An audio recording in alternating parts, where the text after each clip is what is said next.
यमुना पार की दोनों सीटें जीतने पर बीजेपी है गदगद। आप नेताओं ने गिनाई बीजेपी की कमियां। कांग्रेस नेताओं को था 2 सीटों पर जीत का विश्वास।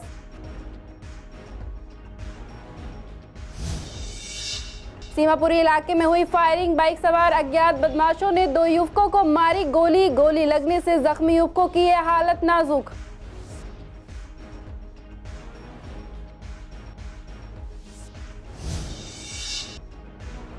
कवर्ड नालों की सफाई अब भी बड़ा चैलेंज। ठीक तरीके से नहीं हो पाती है नालों की सफाई। मानसून के समय में होती है जलभराव की समस्या।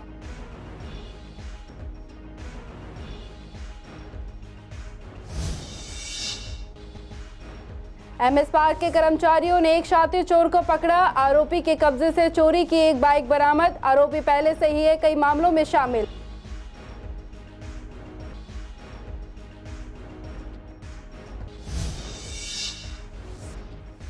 ऑनलाइन इन्वेस्टमेंट का झांसा देकर ठगी करने वाले 2 लोग गिरफ्तार। शादरा साइबर क्राइम पुलिस ने कार्यवाही की थी। 31 मई को साइबर पुलिस में दर्ज कराई गई थी ठगी की शिकायत।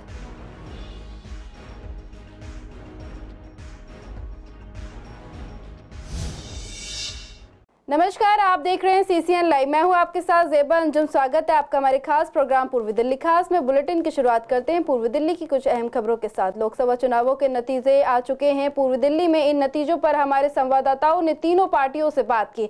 विश्वासनगर से बीजेपी विधायक ओम प्रकाश शर्मा ने कहा है कि ये जीत सच्चाई की जीत है और इसके लिए उन्होंने विश्वासनगर की जनता का धन्यवाद भी किया है। वहीं आनंद विहार की निगम पार्षद मोनिका पंत ने कहा है कि पूर्वी दिल्ली से हर्षदीप मल्होत्रा की जीत के लिए पूर्वी दिल्ली की जनता बधाई की पात्र है, क्योंकि उसने समझदारी का परिचय दिया है। पूर्वी दिल्ली में आनंद विहार मंडल से बीजेपी को सबसे ज्यादा वोट मिले हैं। वहीं निगम पार्षद पंकज लूथरा ने पूर्वी दिल्ली की जनता का धन्यवाद किया और शादरा के निवासियों को साधुवाद करते हुए तीसरी बार पीएम मोदी को चुनने के लिए धन्यवाद किया। नहीं, पूर्वी दिल्ली की और पूरी दिल्ली की और देश की जनता को बहुत बहुत बधाई। तीसरी बार नरेंद्र भाई मोदी के नेतृत्व में भारत की सरकार बन रही है और विकास की जो गति है उस गति को और ज़्यादा तेज करने के लिए मोदी जी की ये तीसरी टर्म आई है। इसके लिए पूरे देश की जनता को और विशेष रूप से विश्वासनगर और पूर्वी दिल्ली की जनता को विशेष बधाई। भारतीय जनता पार्टी में बहुत खुशी है और खुशी की लहर पूरी। आपने मोदी जी को जिस तरह से लोगों ने उनके कामों को सराहा है और हमारे वीरेंद्र सचदेवा जी के नेतृत्व में भारतीय जनता पार्टी का एक एक कार्यकर्ता ज़मीन पर काम कर रहा था और दिल्ली ने 7 सीट पर जो क्लियर मैंडेट दिया है वो वाकई सराहनीय है। दिल्ली की जनता का और हमारे कार्यकर्ताओं का तो आभार है ही, पर दिल्ली की जनता और हमारे मतदाताओं का भी बहुत बहुत आभार। जी वो व्यक्ति हैं, ऐसे प्रधानमंत्री हैं जो अपने लिए नहीं सोचते, पूरे 140 करोड़ देशवासियों के लिए सोचते हैं। उन्हीं की सोच को देखते हुए हमारे पूर्वी दिल्ली में सभी ने मिलकर एक तरफा वोट देकर हमारे पूर्वी दिल्ली के हमारे हर्ष मल्होत्रा जी को यहाँ से भारी मतों से विजय बनाया है। मैं सभी लोगों का बहुत बहुत धन्यवाद करता हूँ। दूसरी तरफ आम आदमी पार्टी नेताओं से बात की हमारी संवाददाता सोनिया शर्मा ने। आप नेताओं का तर्क है कि बीजेपी बेशक जीत चुकी है लेकिन उनकी ये जीत अपने दम पर नहीं हुई है। साथ ही 400 पार वाला दावा करने वाली बीजेपी 300 सीटों तक नहीं पहुंच पाई। बेशक उनको दिल्ली में 7 सीटें मिल गई हो, लेकिन राम के नाम पर वोट मांगने वाले अयोध्या से ही हार गए। साथ ही उन्होंने ये भी कहा है कि विपक्ष इन चुनावों में मजबूत हुआ है और आगे और कड़ी मेहनत करके इसे और मजबूत बनाएंगे। देखिए, पब्लिक का रुझान था उस तरफ। पब्लिक जो भी फैसला देगी उसको हम मानेंगे हमारे सर माथे पे। जो उन्होंने कार्य भी नहीं किए, नए लोग हैं वो, ये तो आगे इनको पता लगेगा कार्य करते हैं नहीं करते हैं। नेक्स्ट टाइम दिक्कत आएगी इनको, काम नहीं करेंगे। वो झूठ बोलते हैं, सारे काम झूठ बोलते हैं। 400 पार करके बेड़ा गर्क कर दिया इन्होंने दिल्ली का। दिल्ली की 7 सीटें ले गई हैं, वो 292 पे टिके रह गए हैं। अब देखिए कौन पीएम बनता है। यहाँ पर दिल्ली में सब लोग आ चुके हैं, शरद पवार जी भी आ चुके हैं, पूरी टीम आ चुकी है। तो 240 इनकी अपनी है बीजेपी की, बाकी दूसरे उधारी समझ ली हुई हैं। वो लोग इनके साथ जाएंगे नहीं जाएंगे ये एक आदमी में पता लगेगा। देखिए गठबंधन में चूक जो रही है, मिसअंडरस्टैंडिंग हुई है कई जगह पर। जहाँ देखिए 35 सीटें आपको दे गए एसपी वाले यूपी के, इनको 80 की 80 चाहिए थी। माँ इनका घमंड टूटा, इतना घमंड इतना इनको घमंड नहीं डूबा इनको, मंत्री जी को और पीएम को, उसके बारे में बोल, उसके बारे में बोल, गलत बोल।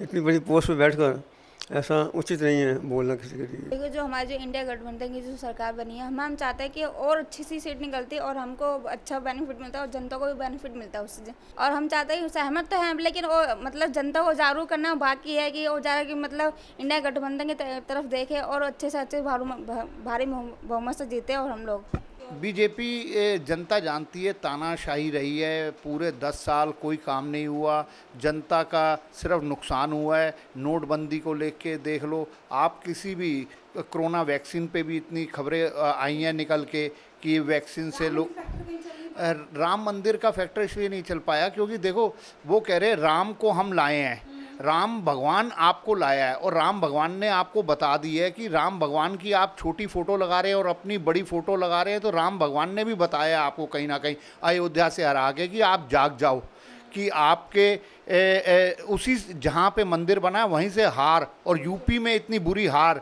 तो ये आपको सोचने का विषय होना चाहिए कि आप भगवान को भी नहीं छोड़ रहे थे। तो चुनाव में, राजनीति में भगवान का क्या मतलब।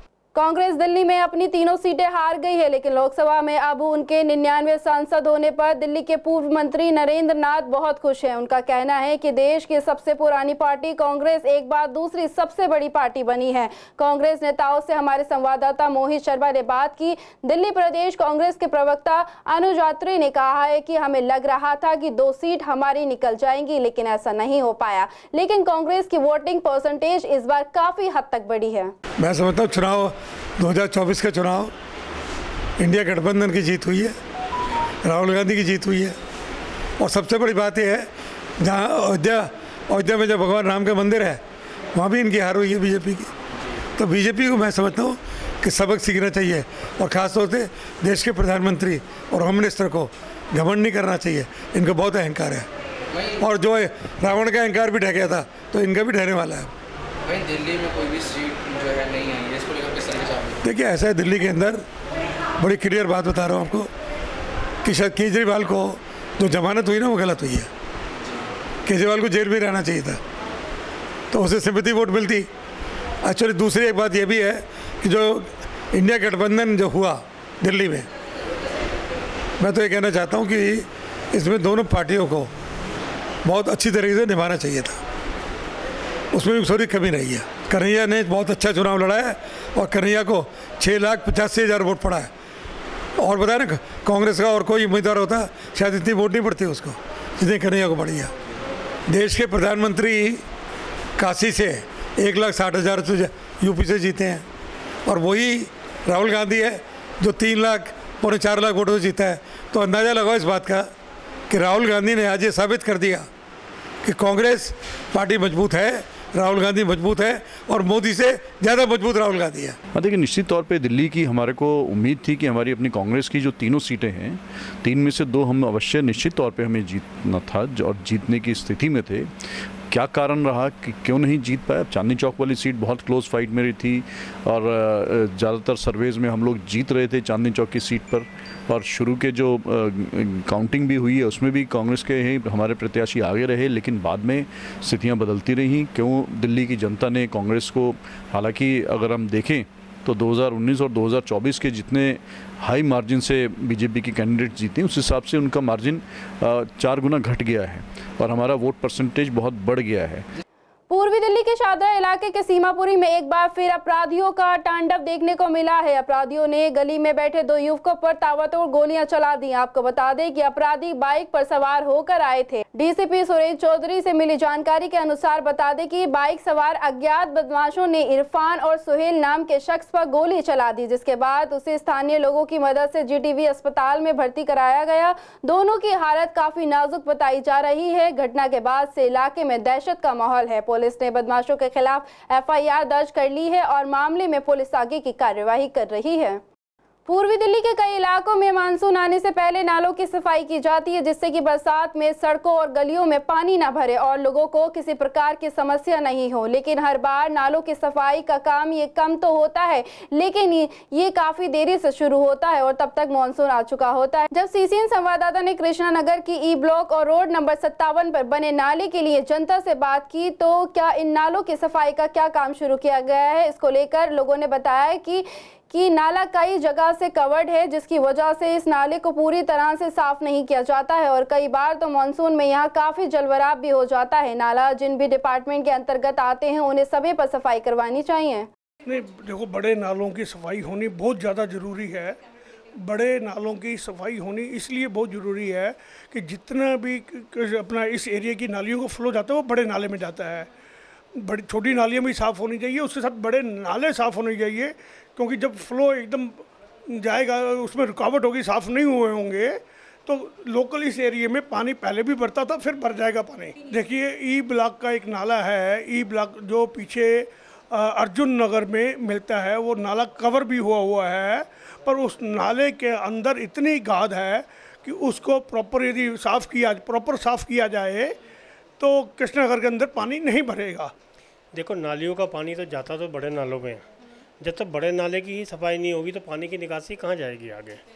जब तक बड़े नालों को अच्छी तरह ये सफाई नहीं करेंगे तो छोटी नालियों से जो पानी जाता है वो ब्लॉक हो जाएगा और वही पानी सड़कों पे आ जाएगा और बीमारियाँ फैलेंगी। नहीं, सफाई कहाँ होती है? सफाई होती हो तो इतनी दिक्कत क्यों आए? जब सफाई हो जाएगी तो किसी को प्रॉब्लम ही नहीं होगी, कोई कहेगा ही नहीं कि भी नालों को सफाई साफ़ किया जाए, क्योंकि छोटी नाली है, बड़ा नाला है। बड़ा नाला ही अगर ब्लॉक होगा तो पानी कहाँ से जाएगा? होती है, वैसे तो इस बार भी होनी चाहिए। नालों में क्योंकि बहुत कचरा भरा पड़ा है, आंधी आती तो पूरा मिट्टी घुस जाती है, तो इसलिए सफाई होनी चाहिए ताकि बरसात में पानी निकल सके। कृष्णनगर में तो पानी भर जाता है अधिकतर, अगर वो जो पंप है वो चल जाए तो सही रहता है। हाँ जी, ज़रूर हो जाना जी शुरू।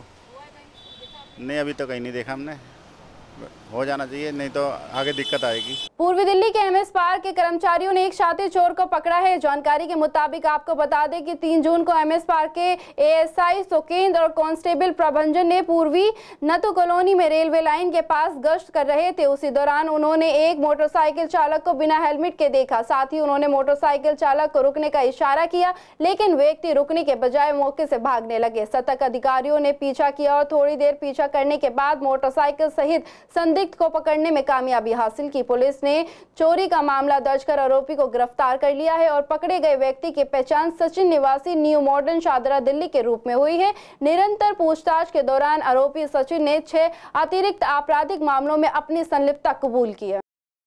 शादरी जिले की साइबर क्राइम पुलिस की टीम ने ऑनलाइन इन्वेस्टमेंट कर मोटी कमाई का झांसा देकर ठगी करने वाले गैंग का भंडाफोड़ किया है। पुलिस ने राजस्थान से 2 ठगों को गिरफ्तार किया है। गिरफ्तार आरोपी के पास से एक होंडा सिटी कार और एक मोबाइल फोन बरामद हुआ है। शादरा जिले के डीसीपी सुरेंद्र चौधरी ने बताया कि गिरफ्तार आरोपी की पहचान राजस्थान के जयपुर निवासी कुलदीप मीणा और शिखर निवासी विश्वनाथ प्रताप के तौर पर हुई है। डीसीपी ने बताया कि 31 मई को साइबर पुलिस में ठगी की शिकायत दर्ज कराई गई थी। शिकायतकर्ता राजेश ने बताया कि इंटरनेट पर उन्हें एक पोर्टल मिला जिसमें ऑनलाइन इन्वेस्टमेंट कर मोटी कमाई की जानकारी दी गई। उन्होंने दिए गए नंबर पर संपर्क किया तो उन्हें इन्वेस्ट का झांसा दिया गया। ट्रेंडिंग ऐप डाउनलोड कराई गई, वे उनके बातों में आ गए और करीब 7 लाख की ठगी का शिकार हो गए। शिकायत पर मुकदमा दर्ज कर जांच शुरू की गई है। जांच के लिए इंस्पेक्टर मनीष कुमार वर्मा के नेतृत्व में एक टीम का गठन किया गया। टीम ने बैंक खातों की जांच की जिसमें धोखाधड़ी की राशि हस्तांतरित की गई। कथित बैंक खाता जैसलमेर में पाया गया था। जांच के दौरान कथित एयू बैंक खाते में जुड़े एक ऑनलाइन लेनदेन के आईपी लोग से जुड़े एक मोबाइल नंबर की पहचान की गई थी। जब ये मोबाइल नंबर बंद पाया तो इससे जुड़ा IMEI नंबर सक्रिय था और उसी IMEI पर एक अन्य सिम कार्ड सक्रिय पाया गया। तकनीकी निगरानी का उपयोग करते हुए अधिकारियों ने जयपुर राजस्थान में 2 आरोपियों जैसे कि कुलदीप मीणा और विश्वनाथ प्रताप को गिरफ्तार किया। उनके कब्जे से एक चोरी का मोबाइल भी बरामद किया गया है और साथ ही उनके कब्जे से एक होंडा सिटी कार भी बरामद कर ली गई है। पूर्वी जिले के स्पेशल स्टाफ को एक बहुत बड़ी सफलता मिली है। पुलिस ने अपराधियों को चोरी के स्कूटी और मोबाइल के साथ गिरफ्तार कर लिया गया है। आपको बता दें कि मामला पूर्वी दिल्ली के मधुविहार थाने में लिखाया गया था, जिसके बाद एक टीम का गठन किया गया और जाल बिछाकर चोरी की स्कूटी और मोबाइल फोन के साथ एक व्यक्ति को गिरफ्तार कर लिया। फिलहाल पुलिस मामले में आगे की जाँच कर रही है। पूर्वी जिले के स्पेशल स्टाफ टीम ने एक शातिर चोर को गिरफ्तार किया है। जानकारी के अनुसार आपको बता दें कि स्पेशल स्टाफ को सूचना मिली थी कि नामी हैदर नाम का एक व्यक्ति अपने साथी के साथ मोटरसाइकिल पर अवैध हथियार और गोला बारूद लेकर नाला रोड पर आने वाला है। सूचना मिलने पर इंस्पेक्टर अजीत सिंह के नेतृत्व में एक टीम का गठन किया गया। टीम ने दिल्ली के गाजीपुर में शंखपाल अस्पताल के सामने नाला रोड के पास एक जाल बिछाया और दोपहर करीब 12:30 बजे के आसपास काली मोटरसाइकिल पर सवार 2 लोगों को रोका। उसमें से एक ने अपनी सिंगल शॉट पिस्तौल निकाल ली, लेकिन पुलिस वालों ने बहादुरी से उसे काबू कर लिया। बाद में आरोपी की पहचान नकी हैदर और दानिश अली निवासी गांव साखनी जिला बुलंदशहर वर्ष के रूप में हुई है। आरोपी नकी हैदर के पास से एक देसी सिंगल शॉट पिस्तौल और 2 जिंदा कारतूस बरामद कर लिए गए हैं। आरोपी दानिश अली के पास से जिंदा कारतूस बरामद हुआ है। फिलहाल पुलिस मामले में आगे की कार्यवाही कर रही है। पूर्वी जिले की स्थिति लगातार खराब होती जा रही है। आज हम बात कर रहे हैं पूर्वी दिल्ली की सुंदरता की, जो स्वच्छता के नाम पर बिगड़ती जा रही है। सीसीएन संवाददाता विवेक पठानिया ने पूर्वी दिल्ली के तमाम क्षेत्रों का जायजा लिया, जहां का कड़ुमा, न्यू संजय कुमार कॉलोनी और ज्वाला नगर की गलियों में चप्पे चप्पे पर कूड़े के ढेर लगाए हुए नजर आए। आपको बता दें कि ज्वाला नगर चौक पर कूड़े का अंबार लगा हुआ है। यातायात के दौरान लोगों को परेशानी का सामना करना पड़ता है। जब स्थानीय लोगों और राहगीरों से हमारे संवाददाता ने बात की तो उन्होंने बताया कि इसमें स्वच्छता की कमी है और जल्द से जल्द यहां लगे कूड़े के अंबार को साफ करना चाहिए। आज विश्व पर्यावरण दिवस के मौके पर एचपीसीएल के पेट्रोल पंपों पर पौधारोपण का कार्यक्रम किया गया। इसी कड़ी में विवेक विहार के हिंदुस्तान पेट्रोलियम की ओर से भी पौधारोपण के साथ हेल्थ चेकअप का कैंप भी लगाया गया, जिसमें काफी संख्या में लोगों ने इस कैंप का लाभ उठाया। पेट्रोल पंप के मैनेजर ने जानकारी देते हुए बताया कि इस तरह के कैंप वो अलग अलग दिवस पर लगाते रहते हैं, जिससे कि लोग अपने स्वास्थ्य के प्रति जागरूक हो सके और समय पर टेस्ट करवाते रहें। साथ ही उन्होंने ये भी बताया कि विश्व पर्यावरण दिवस पर आज कई पौधे भी लगाए गए हैं, जिससे कि दिल्ली की आबोहवा को थोड़ा साफ किया जा सके। वहीं इस कार्यक्रम में पार्षद पंकज लूथरा भी मौजूद रहे। उन्होंने खुद पेड़ लगाकर लोगों को ये मैसेज दिया कि सभी को ज्यादा से ज्यादा पेड़ लगाने चाहिए। साथ ही कार्यक्रम में मौजूदा सभी अतिथियों ने भी शपथ ली। हम जगह जगह पे जाके ये कैंप लगाते रहते हैं ताकि पब्लिक को अवेयरनेस मिले डायबिटीज़ के बारे में, ब्लड शुगर के बारे में, उनके हार्ट के ईसीजी भी होता है। अगर किसी को कोई मेडिकल हेल्थ इशू है तो वो जाके हॉस्पिटल्स में जाके अपना चेकअप करा सकते हैं। ये एक टाइमली अवेयरनेस की बात है। यहाँ पे बड़ी मशीनें आ नहीं सकती। आज हमने यहाँ पे ऑप्थेल्मोलॉजी का भी रखने की कोशिश की थी, बट किसी वजह से वो नहीं हुआ। ज़रूरतमंद लोगों को ये इसका फ़ायदा मिल जाए और बत्रा साहब हमारे समय समय पर ऐसे कैंप लगाते रहते हैं। पेट्रोल के पंप के माध्यम से जितने भी लोग यहाँ लोग आते हैं, मुझे एक बड़ी खुशी होती है। जो पेट्रोल डलवाते हैं वो भी यहाँ चेक करवा लेते हैं। तो मैं धन्यवाद करता हूँ हमारे बत्रा साहब का, जिन्होंने ये कैंप लगाया और आगे भी समय समय पर ऐसे बढ़ चढ़ कर कैंप लगाते रहेंगे। हम लोग समय समय पे कैंप लगाते रहते हैं। बत्रा जी इसमें बहुत अग्रसर रहते हैं। जो भी सोशल इनिशिएटिव रहता है ये बत्रा जी बढ़ चढ़ कर भाग लेते हैं। ब्लड डोनेशन कैंप हुआ, हेल्थ चेकअप कैंप हुआ, हम लोग ड्राइवर का भी हेल्थ चेकअप के लिए कैंप लगाते हैं। तो बत्रा जी इस सब के मामले में बहुत अग्रसर हैं और हिंदुस्तान पेट्रोलियम भी हर जगह हर एक ये सेलिब्रेशन पूरी कंट्री मना रही है एचपीसीएल। और पर्यावरण के दिवस में हम लोग का टारगेट है कि मैक्सिमम से मैक्सिमम हर एक कंट्री के हर एक कॉर्नर में प्लांट लगाया जाए ताकि ज़्यादा से ज़्यादा इस ग्रीनरी फैलाया जा सके। देखिए इंडिया वर्ल्ड की तो मुझे ज़्यादा नॉलेज नहीं है, लेकिन अमूमन सभी जगह एचपीसी पे ये हो रहा है, हिंदुस्तान पेट्रोलियम पर। और बाकी और कंपनियां भी अगर कर रही हैं, अगर नहीं कर रही हैं तो लगाना चाहिए, अच्छी बात है। ये जन सुविधा है डीलर्स की तरफ से और पर्यावरण मंत्रालय की तरफ से पेड़ वगैरह भी लगाए गए हैं। तो हमारे ओनर साहब को बड़ा बड़ा धन्यवाद है इस वक्त। नहीं, गाड़ी तो हम खाली करने आए थे, अब यहाँ हो रहा था तो करा लिया जी। ये अच्छे के लिए तो लग रहा है, फायदा हमारे शरीर स्वास्थ्य के लिए अच्छा हो रहा है। फिलहाल पूर्वी दिल्ली खास में सिर्फ इतना ही। बाकी खबरों के लिए बने रहिए सीसीएन लाइव पर। नमस्कार।